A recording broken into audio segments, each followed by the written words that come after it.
So I bought this really cool shovel, and I talked the guy that had it into throwing in a 1989 Range Rover Classic 2-for-1 deal. Beautiful shovel. Now I own a Range Rover as well. So yeah, 1989 Range Rover Classic. This one has been owned by James Thompson, A-Series Northwest. I talk about him all the time.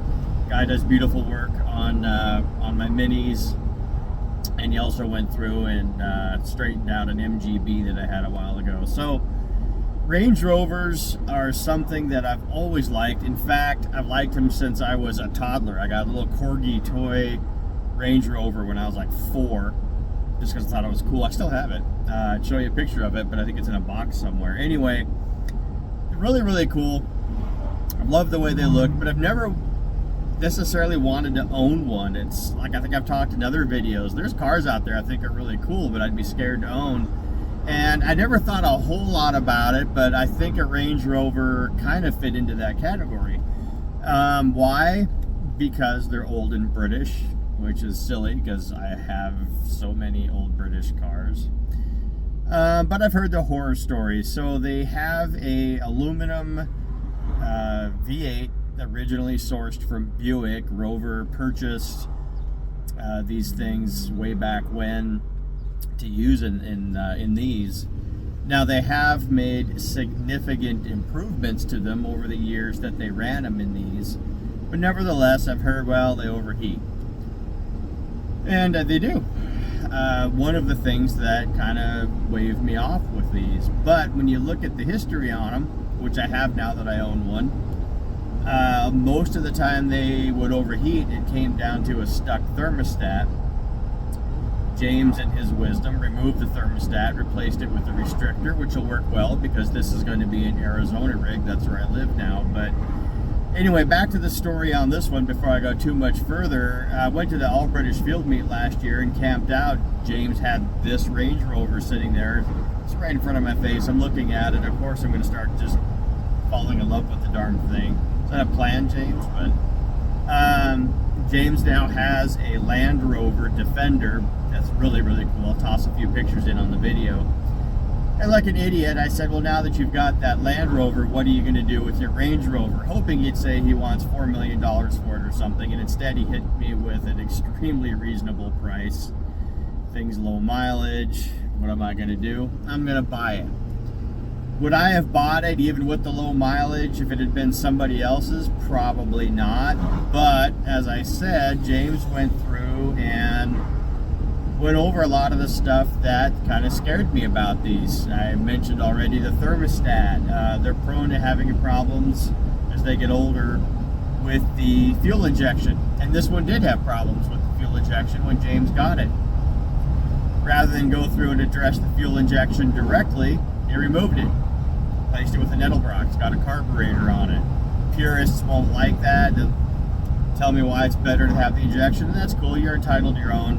I love things simplified. I don't have to worry about the injection problems on it anymore. At the same time, he removed the fuel pump, which was located inside the fuel tank, replaced it with an externally mounted, off-the-shelf from Napa fuel pump. So all these kind of cool little things that have made life simpler. Again, purists won't like it. I dig it.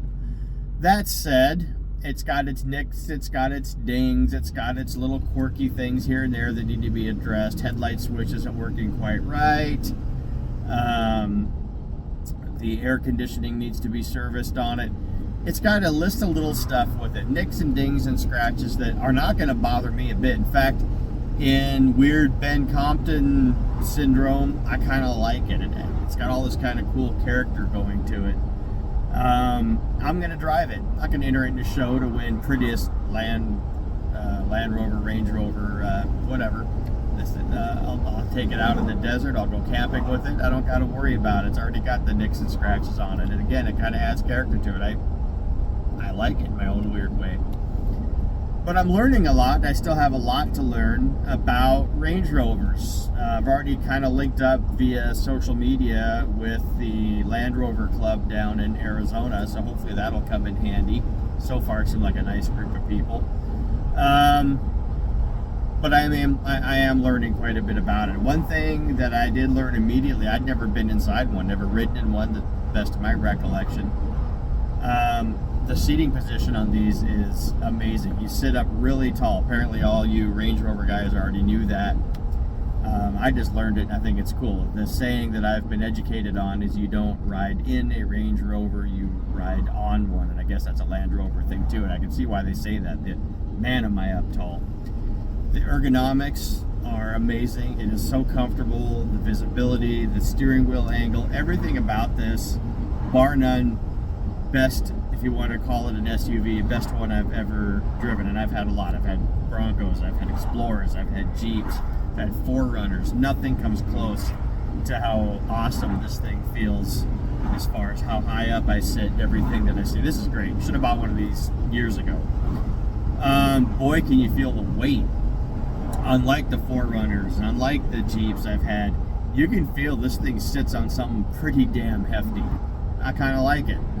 It's horrible gas mileage, but you don't buy one of these for gas mileage, right? At least you're a sucker if you do. So, interior on it is beautiful. No rips, no tears, tan leather. This is the County edition, which I understand is the fancy pants Range Rover trim model when it came out. So, again, it's not perfect. It's got a bunch of little things here and there. It's perfect where I want it to be, which is mechanical and simple. I'm really going to like this thing. Now I just have to get it down to Arizona. That'll be a fun trip. I'm going to leave it here at James Thompson's. I'm actually on my way to his place right now. He's got my 92 Mini that he was squaring a few things away on while I get ready to take it to Mini Meet East Meets West. So I'm going to swap out, leave the Range Rover with him while I get ready to head back to Arizona. He's also got a few things on it he's going to finish squaring up before I take it. Again, he's going to try to get the air conditioning going on it. I want the color matched rims put back on it. He's got them. They're just not on it right now. He's got these black ones on. So just a couple little things that he's going to fix for me before I take it that were kind of part of the deal. So yeah, I've got a Range Rover Classic. Never thought I would. Didn't really set out like I had to have one, but I've known this one. I've seen it sitting there at James, and I'm glad I own it. I'm excited to have it and kind of explore around some of the places in Arizona I haven't been yet with it. So, all right, cool. The collection grows. So, Ben with Spirited Stuff and Unreliable Things. And, I was going to do a video on my Range Rover like a month or so ago. And after buying it in Washington and driving it down here. And I thought, you know what? Why don't I wait a little bit and kind of get through my first Arizona summer. I'm down in Arizona. And kind of have the thing for a little bit before I make the video. And I'm glad I did because, when I bought this thing, I really liked it. I'd never had one. It's all new. And right from the get-go, I loved so much about it. Like I said previously, I like the ride height, the comfort. For being an 89, it's decked out pretty well.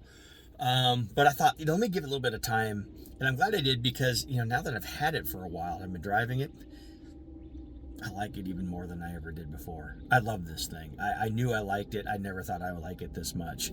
It's hard for me to believe it's an 89 sometimes. It's just so dang comfortable. I love the ride position, the ride height, everything I've said before, and I only like it more. I've had a chance to get out and do some exploring. Took it off. No, I don't want to say off-road. I mean, I was off-road, but, it was just... Anyway, got up into the mountains in Arizona where the road got Apache Trail, where the road gets kind of rough and dirt. And it was so much fun. And this thing rode so nice. I've had Jeeps, I've had Broncos, I've had Blazers, you name it, I've had it. I like all of them, but I can easily say hands down that, especially in the bumps and the ruts and the mud and all that stuff, hands down, this has got to be the most comfortable, most enjoyable rig I've ever driven in that sort of a climate environment, whatever you want to call it. Haven't had any issues since I've had it. Nothing new, nothing that has really suddenly sprung up on me. It didn't have working AC when I bought it. It still doesn't have working AC. And for down here in Arizona, right now it's coming to almost Christmas time. Definitely before next summer, I got to get the AC working. Even without the heater on, so much damn heat comes up through the center console. There's no radio in this. You can stick your hand in the radio hole. It's almost like like when you're drying your hands in the bathroom under the heat. It's unholy how much heat comes up through this thing. So I'm thinking at some point I might come up with some sort of heat shielding or the heat insulation you can buy and put it to go above the transmission transfer case, whatever's underneath there, and try to see if I can at least knock some of that down. But I definitely got to get the AC working. The cooling, do I want to say something is going a little goofy with the cooling? Other guys I've talked to down here with Range Rovers just like this. I mean, Arizona gets hot, duh. But they say they're driving theirs when it's 100, 110, and theirs is running nice and cool. If I'm climbing grades, if I'm driving highway speeds for a while and it's, 80, 90, 100 degrees, I'm watching the temp kind of creep up more than I would like. And at one point, off a long sprint at 65, 70 miles an hour on the local highway, when I came back into the slower roads, it actually got right up to the red, and you could tell it wasn't happy. I think I was actually boiling the gas out of the car. Remember, this is carbureted, and it was crapping out at the stoplights till it started to cool down. That's not good, especially with an aluminum block engine. So, again, I don't have a thermostat. I've got a restrictor plate. We used to run them in race cars all the time, and I thought that for down here in Arizona, that would be perfect. Maybe I need to go back to a thermostat. I just don't know. I'm for sure going to put an actual temp, a very specific temp gauge in it, not just the factory gauge, so I can really get an idea on what it's running temperature-wise. But this is minor stuff. I'm just going to get it figured out. So yeah, my wrap-up after having it down here in Arizona for a while is, where have you been all my life? I absolutely adore this rig. 9.9 miles to the gallon is what I'm getting in town. 12, 13. I think I got almost 15 once on the highway. So yeah, I just use it to bomb around town. I work remote. It's not like I use it as a commuter, so I don't care about that. What do you expect? It's a Range Rover. What a neat rig. What an absolutely amazing rig. I should have bought one of these sooner. Again, I'm brand new to the Range Rover world, so if you're watching this and you've known them and had them for a long time and you're rolling your eyes at me going, yeah, of course, duh. Hey, this is all new to me. I see what you got going on. This is great. One side note, the controls on this thing are so different than any American rig I've ever had. I mean, there's 9 million buttons and switches in here. I've had this thing for months and I'm still figuring out how some of them work. The rear window wiper switch does not work like a Chevy or a Ford or anything else I've had.